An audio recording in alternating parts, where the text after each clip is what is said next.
कुछ लोगों ने पूछा है कि कैसे हम भगवान से खुद को कनेक्ट करें, उनकी भक्ति करें, कैसे प्रार्थना करें। क्या भगवान की भक्ति करने के लिए घर छोड़ना जरूरी है या फिर सारा दिन बैठ के भजन ध्यान करना जरूरी है? चैतन्य महाप्रभु से किसी ने पूछा कि भक्त किसे कहते हैं, भक्त कौन है? उन्होंने कहा 3 प्रकार के भक्त होते हैं। जिसने जिंदगी में एक बार भी भगवान को पुकारा है वो भी भक्त है, जो रोज पुकारते हैं वो भी भगवान के भक्त हैं, पर जो सारा दिन भगवान की यादों में डूबे रहते हैं वो भक्त सबसे श्रेष्ठ है। आप भले सारा दिन जप न करें, सारा दिन ध्यान न करें, 5 घंटे नहीं, 2 घंटे नहीं, 1 घंटा नहीं, सिर्फ 5 मिनट। जब रात को आप सोने लगे, सिर्फ 5 मिनट के लिए दिल से परमात्मा को याद करें, प्रार्थना करें कि धन्यवाद है तेरा परमात्मा कि जो कुछ भी तूने जिंदगी में दिया है उन सब के लिए धन्यवाद है तेरा। और जब सुबह उठें, सिर्फ 5 मिनट के लिए भगवान को दिल से धन्यवाद दें कि तूने फिर से एक नया दिन दिया मेरी जिंदगी में, फिर से मौका दिया कि मैं कुछ कर सकूं अपने जीवन में। कितनी गलतियां होती हैं हमसे जीवन में। मैं रोज गुनाह करता हूं, वो रोज बख्श देता है। मैं आदत से मजबूर हूं और वो रहमत से मशहूर है। हृदय से 5 मिनट की प्रार्थना भी आपके भीतर एक नई शक्ति भर देगी। आपके भीतर जीतने की एक नई ताकत आ जाएगी। दुखों से लड़ने की आपको नई ऊर्जा मिलेगी। एक बार भगवान से नारद ने पूछा कि आपका सबसे बड़ा भक्त कौन है? उसे लगा मैं सारा दिन नारायण नारायण करता हूं, तो मुझसे बड़ा भक्त कौन होगा?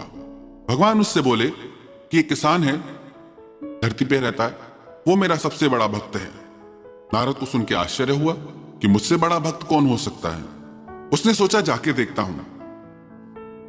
जब उसने उस किसान की दिनचर्या देखी, सुबह को 1 माला भगवान के नाम की जप के अपने खेतों में काम करने चला जाता था। खेतों से लौटकर रात को अपने घर आकर सोते समय भगवान के नाम की फिर 1 माला जपता था। और सारा दिन कोई जप तप नहीं करता था, ईमानदारी से अपना जीवन जीता था, अपने माता पिता की सेवा करता था, अपनी पत्नी अपने बच्चों का लालन पालन करता था, किसी का दिल नहीं दुखाता था।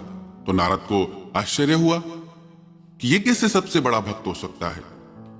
वो फिर भगवान के पास आया और भगवान से आके उसने सारी बात कही कि वो तो सिर्फ 1 माला जपता है और सारा दिन खेती करता है, वो आपका सबसे बड़ा भक्त कैसे हो सकता है?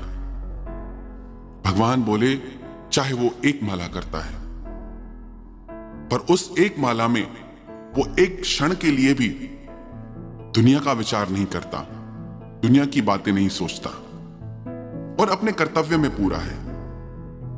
यदि हम भी सिर्फ 5 मिनट के लिए भगवान को हृदय से पुकारें, हृदय से पुकार करें, तो उस 5 मिनट की प्रार्थना का असर सारा दिन हमारे जीवन पे रहेगा। पर याद रखना, उन 5 मिनट में 1 सेकंड के लिए भी दुनिया की बातों का ख्याल न करें, दुनिया की तरफ ध्यान न जाए। वो पूरे 5 मिनट परमात्मा को ईमानदारी से समर्पित करें। आपका जो अभी जीवन है उसको आप नोटिस करिए, ध्यान दीजिए और थोड़े दिन सिर्फ ये 5 मिनट भगवान को अपनी जिंदगी के दीजिए। फिर आप खुद इस बात को अनुभव कर पाएंगे, जान पाएंगे कि आपकी जिंदगी में कैसे बदलाव आए हैं। जो शक्ति, जो ऊर्जा आपको मिलेगी उसे आप खुद अनुभव करेंगे। ऐसा नहीं कि प्रार्थना करने के लिए कोई धार्मिक होना जरूरी है। प्राणी मात्र, मनुष्य मात्र अगर परमात्मा को 5 मिनट के लिए भी धन्यवाद देना, अरे हमारी तो इतनी ताकत भी नहीं कि खुद से सांस भी ले सके, वो सब परमात्मा ने ऐसी सुविधा कर दी। हमारी ताकत नहीं कि धरती में से हम अपने खाने के लिए अन्न पैदा कर सके। हम सिर्फ बीज बोते हैं, पर उसमें फल और फूल वो कुदरत, वो परमात्मा की शक्ति से प्रकट होते हैं। हमारे जीवन में भी ऐसे ही खुशियों के फूल प्रकट हो जाएंगे अगर उसमें प्रार्थना का बीज पड़ जाए तो। एक गांव में 3 भोले भाले साधु है, वो तीनों परमात्मा को प्रार्थना करते थे। उनकी भावना का, उनकी प्रार्थना का ऐसा असर हुआ पूरे गांव पे कि उनके पास भीड़ आने लगी। तो जो गांव का पादरी था उससे बड़ा अचरज हुआ कि कौन 3 साधु आए हैं। वो उनके पास गया, उससे लगा कि लगता है कि कोई बहुत बड़े विद्वान होंगे, पर उसने आके देखा कि वो तीनों तो बहुत सीधे साधे लग रहे थे, ज्यादा पढ़े लिखे भी नहीं थे। उस पादरी ने पूछा कि तुम कौन सी प्रार्थना करते हो? वो तीनों बोले कि हम पढ़े लिखे नहीं हैं, हमें तो कुछ आता नहीं। हम भगवान से एक ही बात कहते हैं कि भगवान, हम भी 3 और तुम भी 3 हो, और 3 शक्तियों के रूप में भी परमात्मा को हम जानते हैं, एक बनाने वाले, एक पालने वाले और एक उसको लय करने वाले। परमात्मा की 3 शक्तियां। तो हम प्रार्थना करते हैं कि हम भी 3 और तुम भी 3, तो हमारा कल्याण करो। उसे लगा ये कैसे लोग हैं, ये कैसी प्रार्थना हुई कि हम भी 3 तुम भी 3, हमारा कल्याण करो। उस पादरी ने अपनी जो विधिवत लिखी हुई प्रार्थना थी सारी उनको सिखाई। एक बार सिखाई, उन्हें समझ नहीं आई। दूसरी बार सिखाई, उन्हें समझ नहीं आई। तीसरी बार सिखाई तो कुछ कुछ उन्हें समझ आई। ऐसे काफी देर तक सिखाने के बाद उसे लगा कि अब ये प्रार्थना सीख गए हैं। नदी के पार उसको जाना था। वो अपनी नौका पे चढ़ के जैसे ही जाने लगा, थोड़ा नदी में आगे निकला तो उसने देखा कि वो तीनों पानी पे चलते हुए आ रहे हैं। वो तीनों आके बोले कि धन्यवाद, आपने प्रार्थना सिखाई, पर आपकी प्रार्थना तो हम भूल गए, फिर से सिखाओ। जब उसने देखा कि ये तीनों पानी पे चल रहे हैं, कैसा प्रभाव है इनका,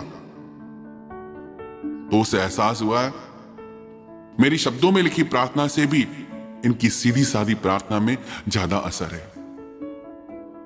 कितनी देर करते हैं उससे ज्यादा इस बात का महत्व है कि हम कैसे करते हैं। बहुत ज्यादा चतुराई नहीं चाहिए कि बहुत ज्यादा हमको पढ़ना लिखना पड़े। सरल हृदय चाहिए। चतुराई चौपट करे, ज्ञानी गोता खाए, और भोले भाले भक्त को तो जल्दी प्रभु मिल जाए। तो यदि ईमानदारी से हम ये 5 मिनट प्रार्थना के अपने जीवन में जोड़ ले, तो विश्वास रखना आप अपनी जिंदगी को कई गुना बेहतर पाएंगे। आपको अपने जीवन में दिव्य ऊर्जा का अनुभव होगा। आपको लगेगा कि हां, कि भगवान है मेरे साथ हर बात में। बस आपको अपनी प्रार्थनाओं पे विश्वास जगाना होगा। If you worry, it means you don't pray. If you prayed, then why do you worry? अगर आप चिंता करते हैं तो अभी वो प्रार्थना आप सीखे नहीं, आपकी प्रार्थना भी अभी आपका विश्वास नहीं। यदि आपने प्रार्थना हृदय से की है तो फिर चिंता क्यों करते हैं?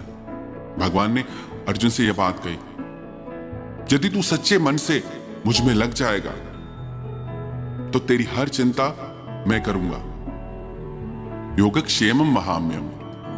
तो यदि हम ये 5 मिनट, सिर्फ 5 मिनट परमात्मा को देंगे, तो ये 5 मिनट हमारी जिंदगी में चमत्कार कर सकते हैं।